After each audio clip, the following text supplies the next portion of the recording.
सभी दर्शकों का प्रतिज्ञा 21 चैनल में हार्दिक स्वागत है। आज की क्लास का जो विषय है वो है विज्ञान, और विज्ञान में भी आज अध्ययन करेंगे लाइट यानी प्रकाश। प्रकाश से संबंधित प्रश्न हो या परिभाषा, उसी पर आज पूरा फोकस रहेगा और देखते हैं कि परीक्षा से संबंधित इसमें कितना हमारे लिए लाभकारी रहेगा। उम्मीद यह है कि जो भी स्टडी मटेरियल पर यहाँ चर्चा होती है उसका सीधा संबंध किससे होता है? परीक्षा से। तो ये तो पक्का ही है कि परीक्षा में ऐसे प्रश्न पूछे ही जाते हैं, तो उनको तैयार कर लेना चाहिए। तो आज देखते हैं, आज का विषय हो गया हमारा विज्ञान, और विज्ञान में लेते हैं प्रकाश। सबसे पहले समझना है हमको ध्रुव। क्या समझना है? ध्रुव।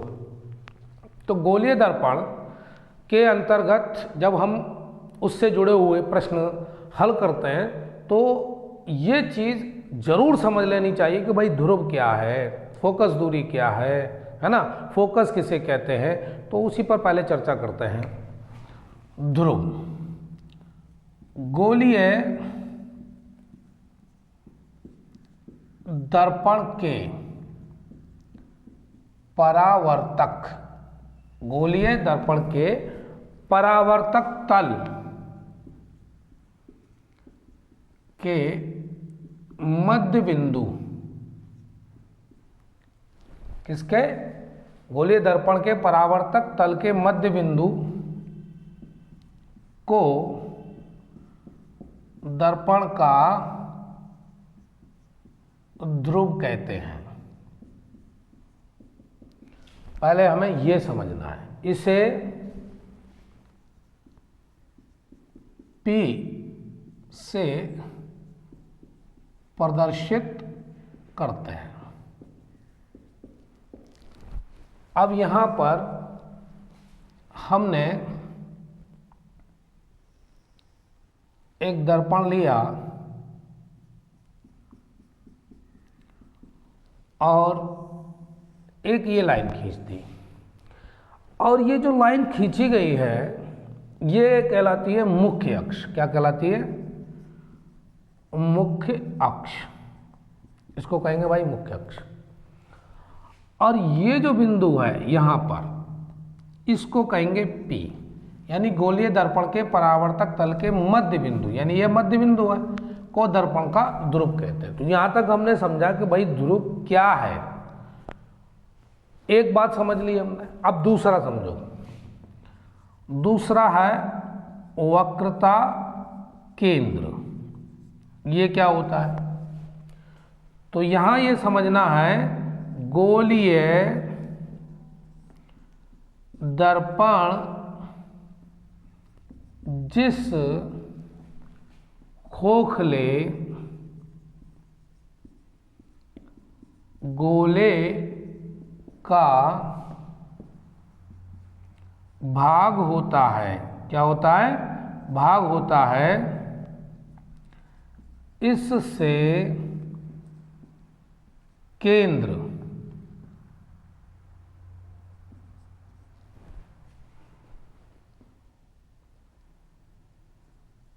को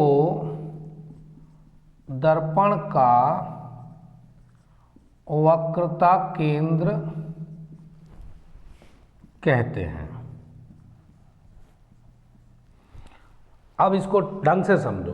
वक्रता केंद्र किसे कहते हैं? गोलीय दर्पण जिस खोखले गोले का भाग होता है, ठीक है, इससे केंद्र को दर्पण का वक्रता केंद्र कहते हैं।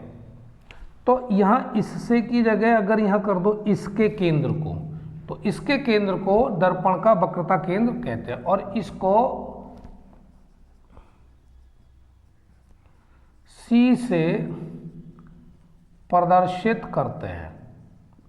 चलो भाई, दो बातें सीख गए। इसे मान लो यहां पर वक्रता केंद्र C।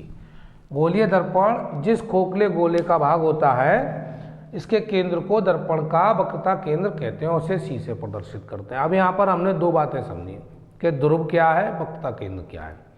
कि जब इससे जुड़ा हुआ प्रश्न हल करते हैं तो हमको यही नहीं पता कि ध्रुव क्या है, वक्रता केंद्र क्या है, तो सबसे पहले तो यही पता कर लेना कि वक्रता केंद्र किसे कहेंगे और ध्रुव किसे कहेंगे। क्योंकि परीक्षा में ये जब सवाल बनता है या हम जो भी चीज़ सवाल निकालते हैं इससे जुड़ा हुआ, तो हमें कन्फ्यूज़न रहेगा, तो पहले इस कन्फ्यूज़न को दूर कर लेते हैं। दो बातें सीखी, अब तीसरी बात, तीसरा हमको क्या सीखना है, सीखना यह है वक्रता त्रिज्या। वक्रता त्रिज्या, अब इसको भी सीखेंगे कि ये क्या होता है। तीसरा पॉइंट,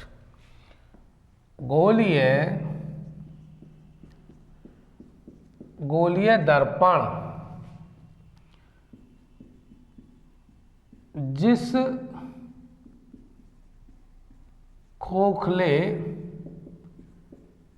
गोले का भाग होता है उसकी त्रिज्या को गोलीय दर्पण की वक्रता त्रिज्या कहते हैं। क्या कहते हैं? वक्रता त्रिज्या कहते हैं। इसे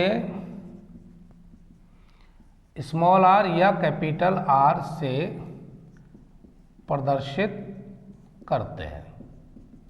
अब ये तीसरी चीज हमने सीखी, पहले ध्रुव सीखा क्या है, फिर सीखा हमने वक्रता केंद्र क्या है, अब सीख रहे हैं वक्रता त्रिज्या। तो गोलीय दर्पण जिस खोखले गोले का भाग होता है उसकी त्रिज्या को गोलीय दर्पण की वक्रता त्रिज्या कहते हैं और इसे स्मॉल आर या कैपिटल आर से प्रदर्शित करते हैं। तीन बातें हो गई, क्योंकि इनका सामना करना पड़ेगा जब प्रश्न हल करेंगे तब। अब चौथा चीज समझेंगे, चौथा समझेंगे मुख्य अक्ष। ये मुख्य अक्ष क्या है? वैसे तो आपको दिखाई दे रहा है यहाँ पर मुख्य अक्ष, लेकिन इसको परिभाषा के रूप में कैसे समझेंगे इसको भी देखें। गोलीय दर्पण के ध्रुव और वक्रता केंद्र को मिलाने वाली ध्रुव और वक्रता केंद्र को मिलाने वाली, यहां पर यही लाइन है, गोलीय दर्पण के ध्रुव और वक्रता केंद्र को मिलाने वाली रेखा, ये क्या है? ये पूरी रेखा ही तो है। मिलाने वाली रेखा को दर्पण का मुख्य अक्ष कहते हैं। चलो भाई, ये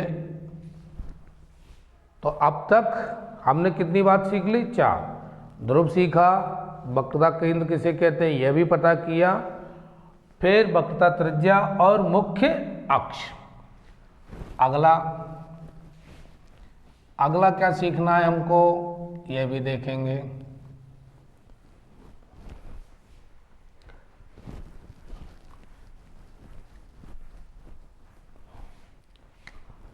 अब सीखेंगे हम मुख्य फोकस। मुख्य फोकस या फोकस किसे कहेंगे?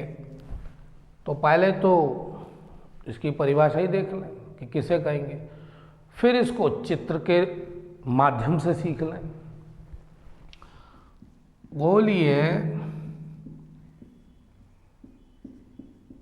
गोलीय दर्पण के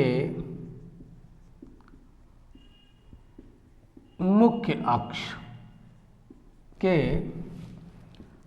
समांतर,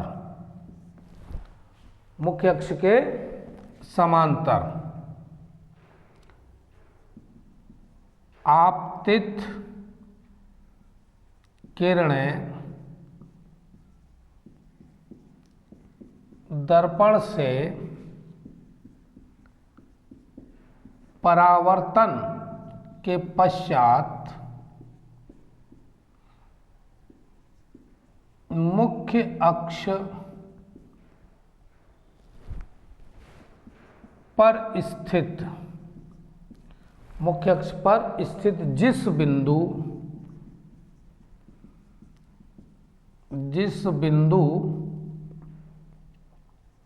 से होकर जाती है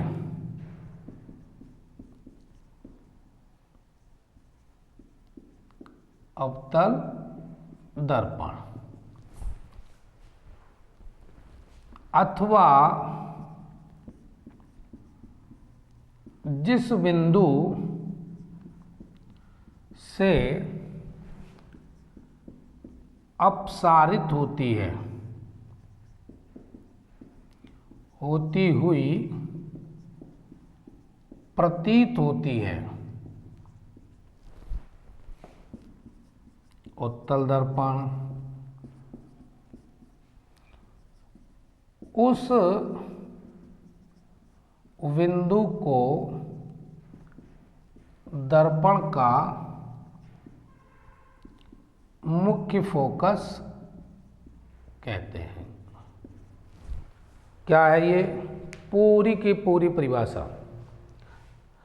गोलीय दर्पण के मुख्य अक्ष के समांतर आपतित किरणें दर्पण से परावर्तन के पश्चात मुख्य अक्ष पर स्थित जिस बिंदु से होकर जाती हैं, तो वो तो हो गया अवतल दर्पण, अथवा जिस बिंदु से अपसारित होती हुई प्रतीत होती है, तो वो क्या हो गया? उत्तल दर्पण। उस बिंदु को दर्पण का मुख्य फोकस कहते हैं। आप चित्र के माध्यम से समझते हैं इसको।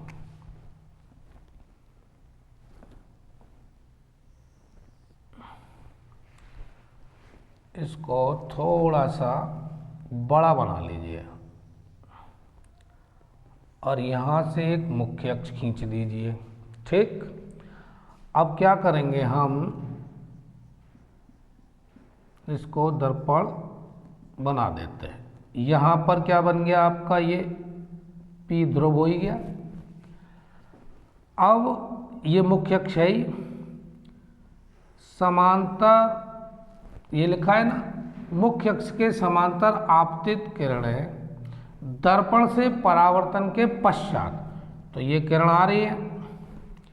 अब क्या करेंगे? इससे टकराएगी, टकराने के बाद ये यूं निकल गई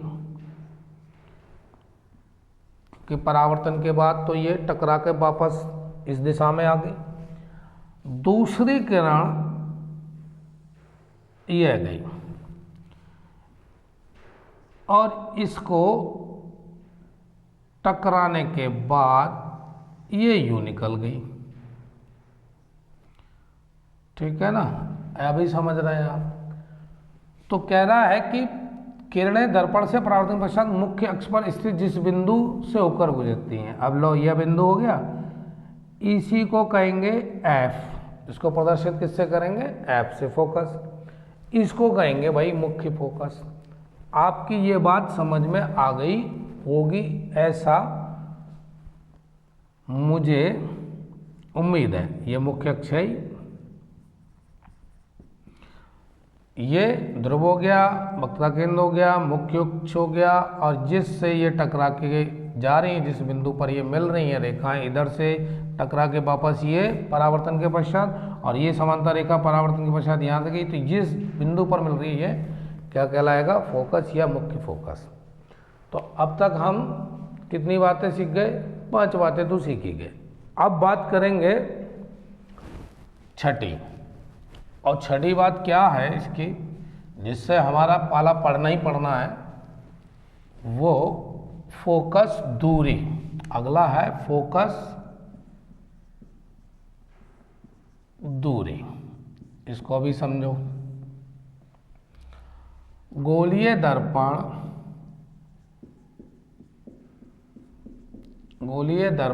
के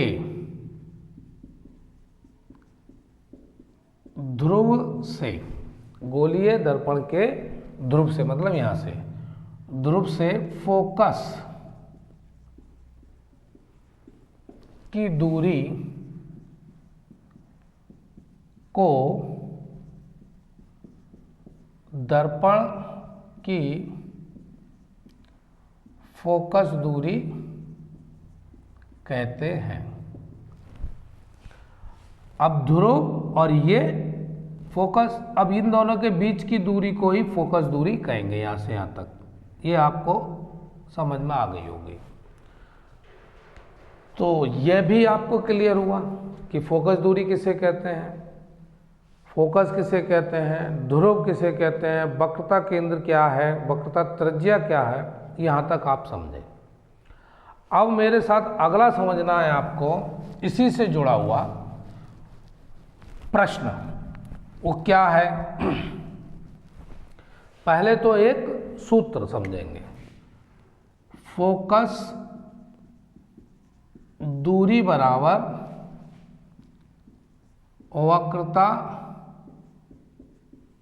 त्रिज्या बट्टे 2।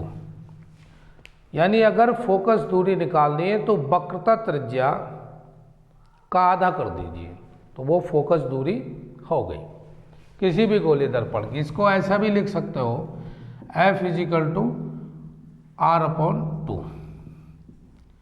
इस सूत्र पर आपको प्रश्न परीक्षा में मिलता है, तो कैसे हल करेंगे अब ये भी समझिए।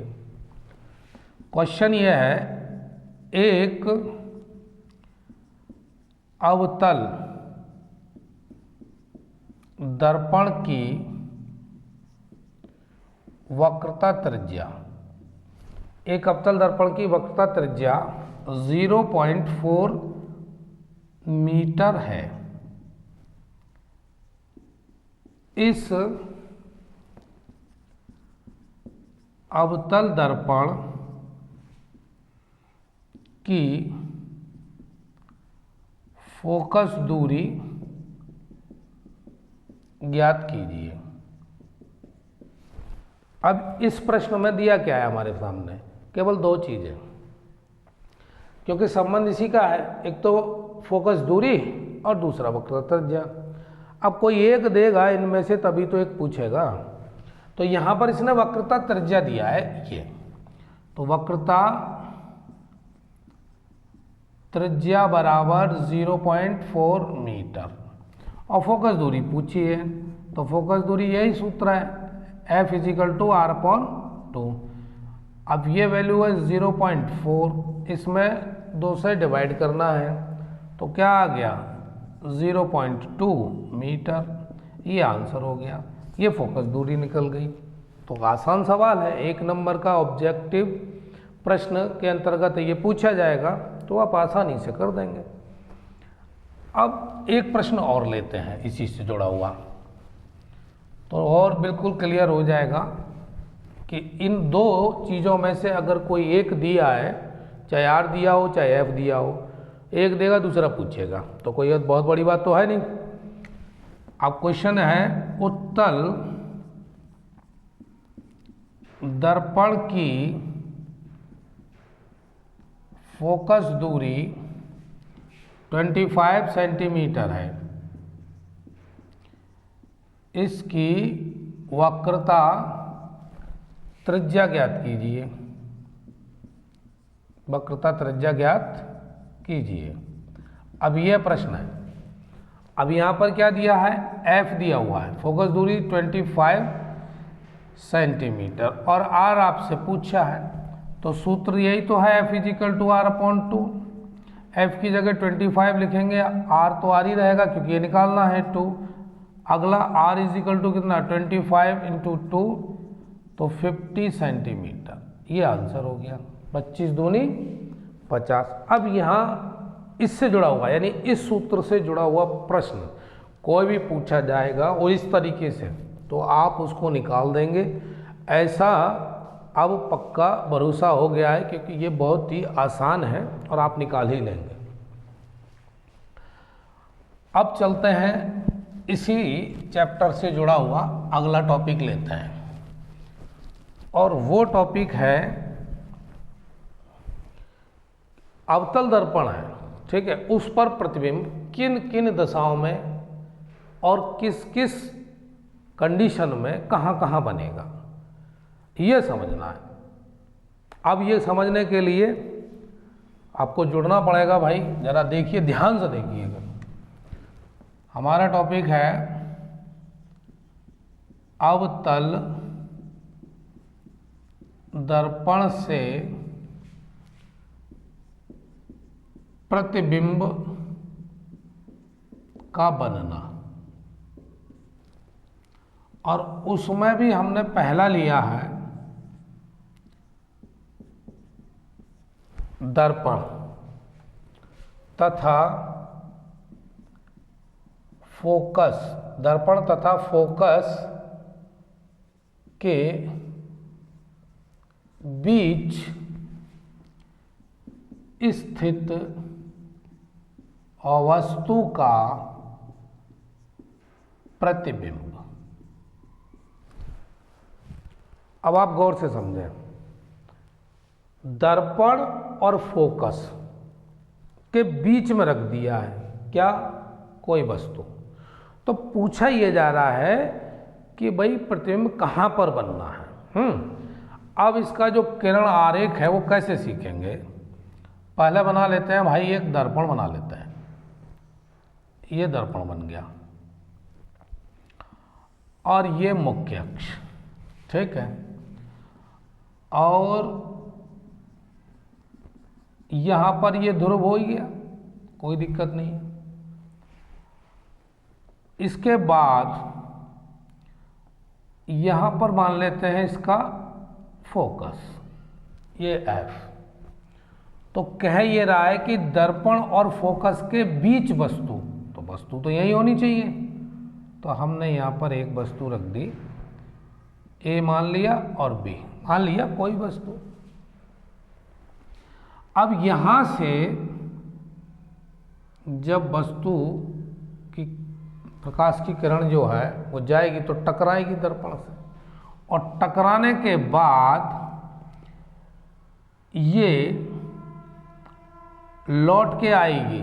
टकराने के बाद ये लौट के आएगी, तो यहां मान लेते हैं। तो ये आया आपका F। यहां पर थोड़ा सा हमने दूर बना लिया था। यहां पर दूसरा एक, ये इससे भी परावर्तन के बाद ये रिवर्स वापस आ रही है इधर, ये रही, ऐसे कर लीजिए। फिर उसके बाद जब हम इस किरण को आगे बढ़ाएंगे और बढ़ाते ही चले जाएंगे, ये रहा, और इस किरण को भी बढ़ाएंगे और बढ़ाते ही चले जाएंगे, तो हमारे को ये पता चला कि ये इस पॉइंट पर मिल रहे हैं। तो यहाँ से और यहाँ तक, इसको मान लिया A डैश, इसको मान लिया B डैश, ये कंडीशन है। तो प्रतिबिंब हमारा बना यहाँ। अब वो कैसा बना, पहला तो दर्पण के पीछे बना, दूसरी कंडीशन थी आभासी, प्रतीत हो रहा आभासी, तीसरा बिल्कुल सीधा बना, और चौथी कंडीशन है वस्तु से बड़ा। अब ये बात आप गौर से समझ लीजिए, यहाँ पर वक्रता केंद्र सी भी बनाना जो भूल गए थे उसको भी आप लिख दीजिए। P है ही, फोकस ये है ही यहाँ पर। अब इस चित्र से हम ये सीख रहे हैं, क्या सीख रहे हैं कि वस्तु अगर ध्रुव और फोकस के बीच में हो तो प्रतिबिंब जो बनेगा वो दर्पण के पीछे बनेगा। पहली कंडीशन तो ये है। दूसरी है आभासी बनेगा, सीधा बनेगा और वस्तु से बड़ा बनेगा। देखो ये वस्तु है A और B, इससे तो काफ़ी बड़ा बन रहा है, ये दिख रहा है। तो ये बात हमको याद रखनी है, परीक्षा में पूछा जाता है कि दर्पण और फोकस के बीच स्थित वस्तु का प्रतिबिंब कि प्रकृति क्या है, प्रकृति का मतलब कैसा होगा, नेचर क्या है, तो यह है भैया दर्पण के पीछे बनेगा, आभासी होगा, सीधा होगा, वस्तु से बड़ा होगा। तो ये कंडीशन हमने तैयार की, दर्पण तथा फोकस के बीच स्थित वस्तु का प्रतिबिंब, एक कंडीशन तैयार। अब हम देखेंगे इसी को दूसरी कंडीशन क्या है।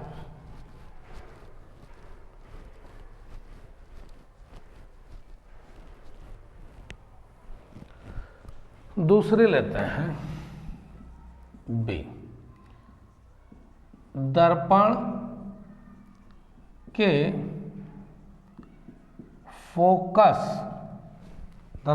फोकस पर स्थित वस्तु का प्रतिबिंब। अब वस्तु कहां पर रखी है, वस्तु यानी दर्पण के फोकस पर। अब वस्तु रख दी है सीधे फोकस पर। इससे पहले देखिए कहां थी, ध्रुव और फोकस के बीच में, क्योंकि दर्पण और फोकस के बीच में थी। अब यहां पर कह रहा है कि इसको फोकस पर ही रख दो, तो चलो भाई इसको भी समझेंगे। अब बनाते हैं एक दर्पण, और जब बीच में एक बनाते हैं मुख्य अक्ष, ये आपका हो गया ध्रुव, और यहाँ मान लिया हमने फोकस, और यहीं पर रख दी हमने एक वस्तु, यह वस्तु हो गई। तो प्रकाश की किरण यूं चलेगी और टकराने के बाद वापस फोकस सही आ जाएगी, और एक बाइक ये जा रही है और यहीं से वापस होके ये वापस, तो ये तो अनंत हो गया। अब पता नहीं कहाँ पर जाके मिलेगी, तो ये तो अनंत है क्योंकि पैरेलल है, तो मिलने का तो कोई मतलब ही नहीं। दर्पण के फोकस पर स्थित वस्तु का प्रतिबिंब कहाँ पर बनना है, ये चीज आपको ठीक से समझ लेनी है। पहला अनंत पर, दूसरा यानी प्रतिबिंब कहाँ बनना है, अनंत पर, और दूसरी कंडीशन वास्तविक और उल्टा, वास्तविक उल्टा, और तीसरा बहुत बड़ा।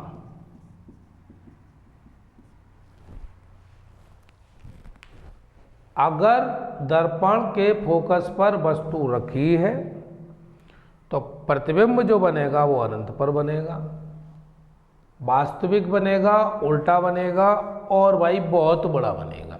ये दो कंडीशन आपने सीखी। अब तीसरी सीखते हैं।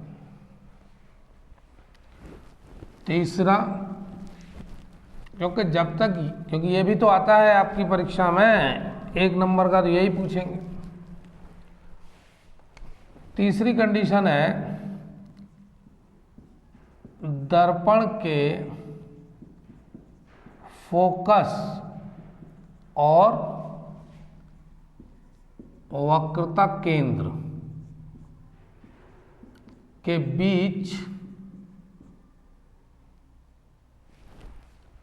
क्या दिया हुआ है, दर्पण के फोकस और वक्रता केंद्र के बीच स्थित वस्तु का प्रतिबिंब।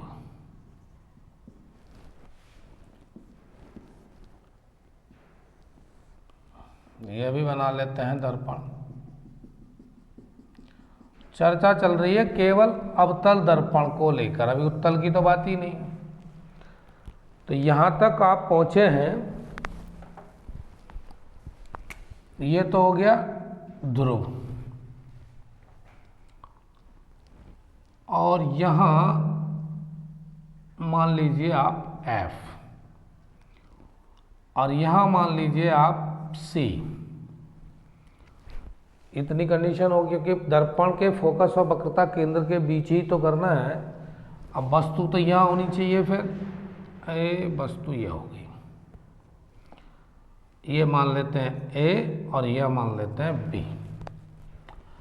अब किरण को पहुंचाओ सीधे दर्पण तक, तो ये पहुंच गई। अब ये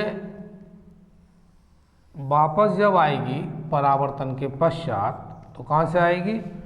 फोकस से। दूसरा, यहां से एक किरण यूं जाएगी, तो यहां से जब वापस आएगी तो ये वक्रता केंद्र से होते हुए आ रही है। अब यहां अगर मुख्य अक्ष को थोड़ा बढ़ा दिया जाए, तो ये जो पोजीशन आ रही है B' और A', तो ये बनेगा यहां पर आके प्रतिबिंब। अब इस प्रतिबिंब की खास बात क्या है? तो पहली खास बात तो ये है, वक्रता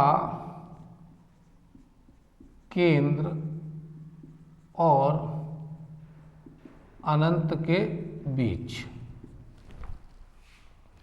वक्रता केंद्र और अनंत के बीच। दूसरी, वास्तविक, यह प्रकृति है प्रतिबिंब की, वास्तविक। उल्टा, और तीसरा है वस्तु से बड़ा, वो तो दिख ही रहा है, वस्तु से बड़ा। ये रही वस्तु। अब इसको B यहाँ बना लो, AB। तो ये इतनी सी वस्तु यहाँ बन के इतनी बड़ी होगी, तो बड़ी हो गई ना। तो दर्पण के फोकस और वक्रता केंद्र के बीच स्थित वस्तु का प्रतिबिंब अगर बनेगा, तो भाई ये कंडीशन होगी। और अर्थ की हालत कैसी होगी? वक्रता केंद्र और अनंत के बीच प्रतिबिंब बनेगा, वास्तविक बनेगा, उल्टा बनेगा, वस्तु से बड़ा। तो ये तीसरी कंडीशन हमने देखी। अब इसके आगे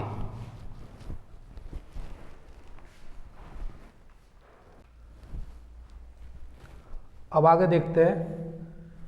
जो चौथी कंडीशन है वो क्या है? दर्पण के वक्रता केंद्र, दर्पण के वक्रता केंद्र पर स्थित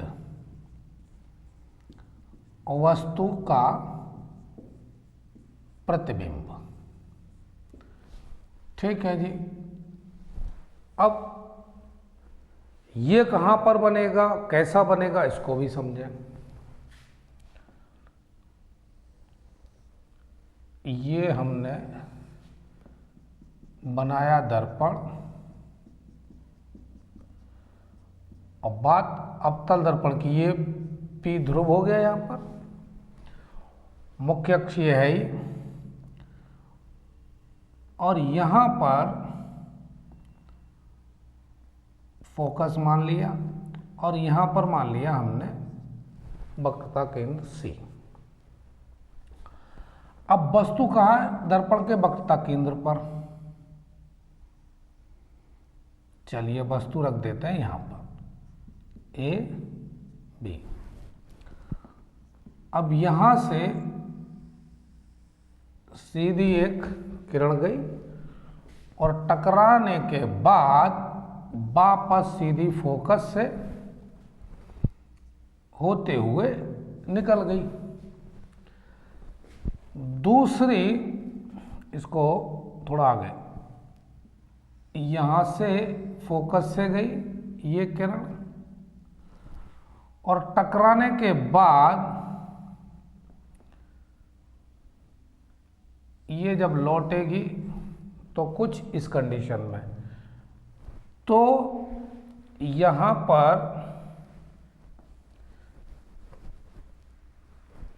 थोड़ा सा, चूंकि हाथ से बनाया हुआ और स्केल से बनाए हुए में फर्क होता है, तो ये यहाँ पर जैसे ये टकरा रहा है तो हमारा यहाँ पर जो टकराएगा पॉइंट यहाँ पर बनना चाहिए। तो ये B और A' उल्टा। अभी हाथ से हो सकता है बिल्कुल शार्पनेस नहीं आ रही है, लेकिन आप समझिए कि ये वहाँ पर काट के तो इसके बिल्कुल उल्टा यहीं पर बनेगा ये प्रतिबिंब। तो इस प्रतिबिंब की जो प्रकृति है वो क्या होगी, एक तो वास्तविक, उल्टा ये दिख ही रहा है, दूसरा साइज में बराबर, यानी तीनों बातें वास्तविक है, उल्टा है, बराबर है, किसके, वस्तु के बराबर। तो ये तीनों शर्त लागू होती हैं जब दर्पण के वक्रता केंद्र पर अगर वस्तु को रखते हैं तो उसका प्रतिबिंब कैसा होगा, वास्तविक होगा, उल्टा होगा और बराबर होगा। तो बराबर किसके, वस्तु के। यहां तक बात हमने समझी। अब समझना यह है कि इससे जुड़े हुए कुछ प्रश्न भी आते हैं, जैसे उत्तल दर्पण की फोकस दूरी धनात्मक होती है, हमेशा धनात्मक, एवं अवतल दर्पण की फोकस दूरी ऋणात्मक। ये बात नोट कर लेनी है, दिमाग में डाल लेनी है कि भाई ये बात फिक्स है, क्योंकि उत्तल दर्पण है अगर तो उसकी फोकस दूरी पॉजिटिव और अवतल की नेगेटिव। अब एक फॉर्मूला है 1/f = 1/u + 1/v। यहां पर जो f दिया है यह है फोकस दूरी,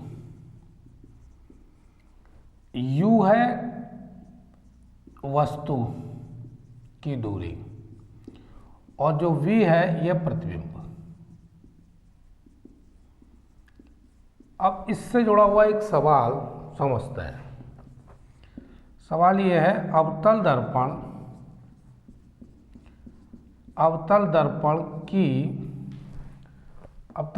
के सामने 0.15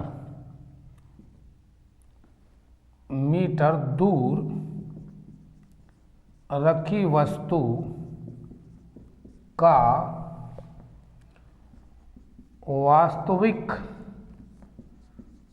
प्रतिबिंब, अवतल दर्पण के सामने 0.15 मीटर दूर रखी वस्तु का प्रतिबिंब 0.3 मीटर 0.30 मीटर दूर बनता है। दर्पण की फोकस दूरी ज्ञात करो। अब ये बन गया सवाल। अब यहां पर दिया क्या है, एक तो दिया है वस्तु के अवतल दर्पण के सामने इतने मीटर दूर रखी वस्तु, तो ये वैल्यू किसकी है, u की, और ये प्रतिबिंब की हो गई। तो 1/f = 1/u + 1/v। हमें निकालनी है फोकस दूरी। u हो गया कितना हमारा 0.15 प्लस v कितना हो गया 0.3 यानी 0.30। अब यहाँ पर जो समझने की बात हुई है कि अवतल दर्पण है तो इसकी ये जो वैल्यू होगी वो दोनों माइनस, यानी v और u दोनों वैल्यू कैसी रखनी है, माइनस, ऋणात्मक। अब एलसीएम लेंगे तो 0.30 हो गया। इससे अगर इसको काटते हैं तो 2 बार कटना है तो -2, इसको काटते हैं तो कितना बार कटेगा, माइनस का ये कितना हो जाएगा 1, क्योंकि इससे डिवाइड करेंगे तो पूरा कट जाएगा तो 1 ही बचेगा। ये होगा -3/0.30, 1/f ये चल ही रहा है। अब 1/f is equal to -3/0.30, cross multiplication करते हैं तो 3f into -3 is equal to कितना होगा 0.30, f इज इक्वल टू होगा 0.30/-3, ये हो गई। अब यहाँ पर इससे अगर ये डिवाइड करते हैं तो 0.10 आगे माइनस रहेगा, ये हो गया मीटर। तो f की वैल्यू कितनी आई, 0.10। अब ये माइनस इसका संकेत है कि ये अवतल दर्पण है, तो f is equal to 0.10 metre, इसको ये भी लिख सकते हो। तो माइनस केवल इस बात का संकेत है कि ये दर्पण कैसा है, अवतल है। इस तरह का कोई प्रश्न आता है तो उसमें ये फॉर्मूला यूज़ करना है और इसको कैलकुलेट करने के बाद आपकी फोकस दूरी सवाल की निकल आएगी। चलिए भाई अगले सवाल पर चलते हैं। अगला प्रश्न जो है वो भी कुछ इसी तरीके का है और समझने के लिए 1-2 उदाहरण काफ़ी होते हैं, और इससे भी समझ में नहीं आया तो फिर बैठ के अध्ययन करो और समझो, और जो मैं बता रहा हूँ उस पर भी ध्यान दो। अगला प्रश्न है उत्तल दर्पण से 0.30 मीटर दूर रखी वस्तु का प्रतिबिंब दर्पण से 0.10 मीटर की दूरी पर बनता है।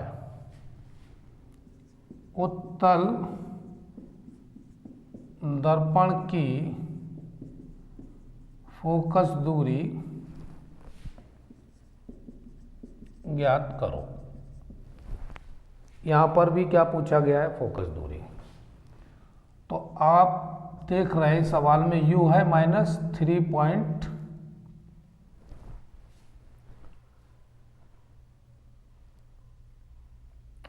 उत्तल दर्पण से 0.30 मीटर दूर रखी वस्तु का प्रतिबिंब। तो यहाँ तो u हो गया 0.30 मीटर और v हो गया 0.10 मीटर, क्योंकि यहाँ पर भी उत्तल दर्पण है तो लेंगे प्लस में 1/f is equal to 1/u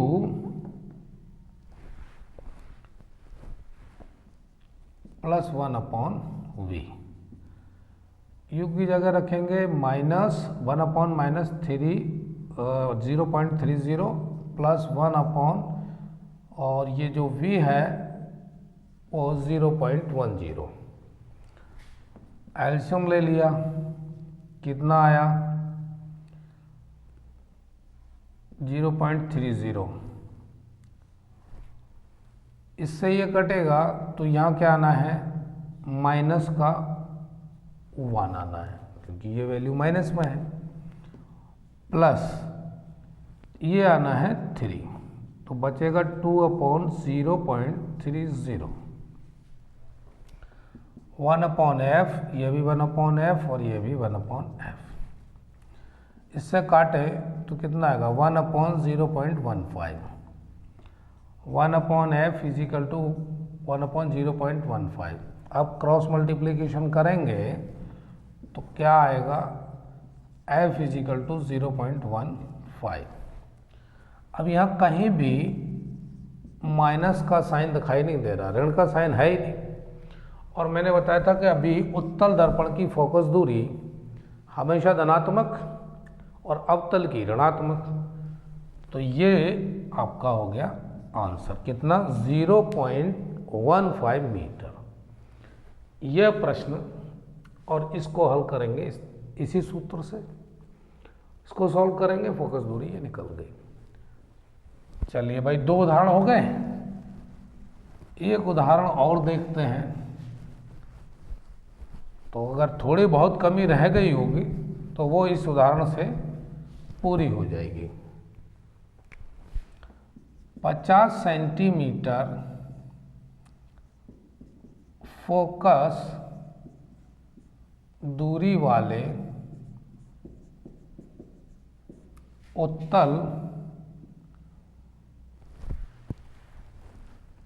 उत्तल नहीं बल्कि अवतल है, अवतल दर्पण 50 सेंटीमीटर फोकस दूरी वाले अवतल दर्पण के सामने 25 सेंटीमीटर की दूरी पर एक वस्तु रखी हुई है। 50 सेंटीमीटर फोकस दूरी वाले अवतल दर्पण के सामने 25 सेंटीमीटर की दूरी पर एक वस्तु रखी हुई है। तो दर्पण से बने प्रतिबिंब की स्थिति